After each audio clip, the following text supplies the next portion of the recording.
La parole d'aujourd'hui, c'est dans l'évangile de Saint Jean 13, le verset 1 à 20. C'est le lavement des pieds. C'était juste avant la fête de la Pâque. Jésus savait que l'heure était venue pour lui de quitter ce monde pour aller auprès du Père. Il aimait les siens qui étaient dans le monde, il les aima jusqu'au bout. Jésus et ses disciples prenaient le repas du soir. Le diable avait déjà fait germer dans le cœur de Judas, fils de Simon l'Iscariote, l'idée de livrer Jésus. Jésus savait que le Père avait tout remis entre ses mains, que lui-même était venu de Dieu et qu'il retournait à Dieu. Il se lève de table, ôte son vêtement de dessus et prend une serviette dont il s'entoure la taille. Ensuite, il verse de l'eau dans une cuvette et se met à laver les pieds de ses disciples, puis à les essuyer avec la serviette qu'il avait autour de la taille. Il arrive à Simon-Pierre qui lui demanda « C'est toi, Seigneur, qui me laves les pieds ?» Jésus lui répondit « Tu ne saisis pas maintenant ce que je fais, mais tu comprendras plus tard. » Pierre lui dit « Non, tu ne me laveras jamais les pieds. » Jésus continua « Si je ne te lave pas, tu ne partageras rien avec moi. » Simon-Pierre répliqua « Alors Seigneur, ne me lave pas seulement les pieds, mais aussi les mains et la tête. » Jésus ajouta « La personne qui a pris un bain n'a plus besoin de se laver, sinon les pieds, car elle est entièrement propre. Vous êtes propres, vous, mais pas tous cependant. » En effet, Jésus savait qui allait le livrer. C'est pourquoi il dit « Vous n'êtes pas tous propres. » Après leur avoir lavé les pieds, Jésus reprit son vêtement, se remit à table et leur dit « Comprenez-vous ce que je vous ai fait? Vous m'appelez Maître et Seigneur, et vous avez raison car je le suis.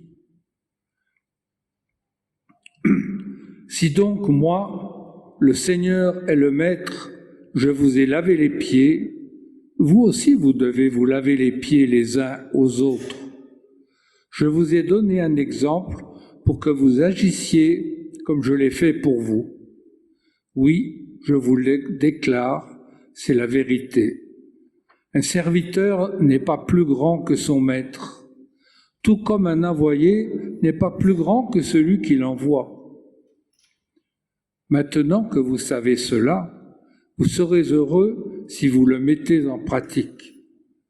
Je ne parle pas de vous tous, je connais ceux que j'ai choisis. Mais il faut que cette parole de l'Écriture s'accomplisse. Celui avec qui je partageais mon pain s'est tourné contre moi. Je vous le dis déjà maintenant, avant que la chose arrive, afin que lorsqu'elle arrivera, vous croyez que moi, je suis. Oui, je vous le déclare, c'est la vérité. Celui qui reçoit la personne que j'envoie me reçoit aussi, et celui qui me reçoit, reçoit celui qui m'a envoyé. Alors, je vais vous proposer quelques remarques sur le texte, mais je ne vais pas faire de prédication parce que la prédication, c'est vous. C'est vous qui, d'une certaine façon, allez la vivre en échangeant avec vos voisins et voisines. On aura un petit temps d'échange dans un instant, en petits groupes. Mais tout d'abord, je voudrais quand même vous faire quelques remarques sur ce long texte que nous avons lu du chapitre 13 de l'évangile de Jean. Tout d'abord, Jésus, c'est un amour vécu jusqu'au bout. Le verbe « aimer », dont Jésus est le sujet, apparaît 2 fois dès le premier verset. C'est quand même un signe. C'est ainsi qu'on peut comprendre que cela va être le thème qui va être développé. C'est bien de cet amour-là que l'Évangile va nous parler. Mais quel amour? En grec, c'est agapao, qui a donné agapé. Agapao, c'est pas philéo. Philéo, c'est plutôt le sentiment d'amitié, les affinités qui peuvent nous donner d'aimer être ensemble. Ce n'est pas non plus Eros. Eros qui évoque l'amour au sein d'un couple. Agapao indique plutôt une dynamique qui fait sortir de soi pour aller vers l'autre. Ou on pourrait le dire autrement, agapao opère une sorte de décentrement où l'autre, à un moment donné, compte plus que soi. Alors en fait, dans la réalité, les trois s'entremêlent, bien sûr, hein, mais en tout cas dans le texte, c'est bien de agapao dont il s'agit. Et Jésus est celui qui vit le plus parfaitement cet amour. L'évangile de Jean nous dit qu'il le vit jusqu'au bout. Jusqu'au bout, c'est-à-dire jusqu'à la mort, mais aussi jusqu'à la perfection, peut-on comprendre aussi. Il se donne entièrement. La seconde remarque, c'est que c'est un amour qui ne se limite pas à des paroles, à des déclarations. C'est un amour en parole et en acte. En fait, tout l'Évangile nous présente un Jésus qui prêche, qui enseigne, chemin faisant, mais aussi un Jésus qui sans cesse entre en relation avec celles et ceux qu'il rencontre. Un Jésus qui guérit, qui libère des démons, des puissances du mal. Oui, toujours avec Jésus, la parole est suivie par des actes.